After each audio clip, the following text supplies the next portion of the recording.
I learned how to use Tesla's full self-driving in the most Portland way imaginable. Podcasts on, rain drizzling, and the occasional cyclist popping out like a boss-level opponent. But FSD still feels like something out of a Philip K. Dick story. The first thing people get wrong is assuming it's fully autonomous. It's not. FSD is more like a very ambitious intern, can do the job but still forgets your coffee order and might floor it through a school zone if you're not paying attention. You need to supervise. To turn it on, go into the Autopilot settings in the Tesla menu. Check every FSD-related box. Navigate on Autopilot, auto lane change, summon, etc. It feels like enabling cheat codes in real life, but cheat codes with liability.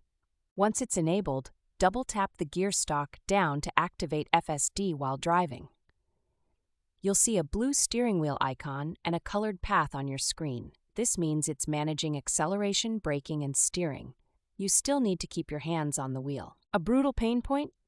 Phantom braking. You'll be cruising at 65 and suddenly the car slams the brakes because it thought a cloud shadow was a truck. Happens just enough to keep your trust at arm's length. Always be alert. Pro tip, keep the interior camera on. As creepy as it sounds, it keeps Tesla happy and less likely to nag you with apply slight force to steering wheel reminders every 30 seconds.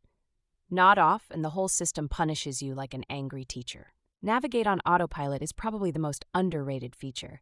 It'll do on-ramp to off-ramp freeway navigation, lane changes, and even take exits. But it's like teaching a teenager to drive. You spend the first 10 trips yelling, "No, not yet." City Street Beta is where the system reveals its age. It signals, waits at stop signs, but it makes some really weird decisions, like taking 4 seconds too long at every green light, as if the car's second-guessing its existence. Also, it turns with this weird sense of hesitation and overconfidence, like it's about to parallel park for the first time on a first date. You start narrating the route just in case it hears you and corrects course.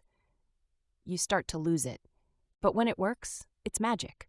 The car weaves through traffic, adjusts speed with the flow, even reacts to construction cones. It's like having a co-driver that never gets tired, drunk, or ragey. Doesn't even need a Spotify break. Summon is fun, until it's not.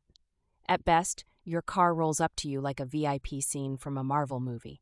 At worst, it gets stuck halfway and alerts everyone around you that you spent $15K just to create a traffic jam at Whole Foods. If you want to trust FSD more, start riding shotgun with it. Let it try the things it's designed to do and then intervene just before disaster. It's like leash training a robot. Progress will come. A little scary, often thrilling, and weirdly addictive.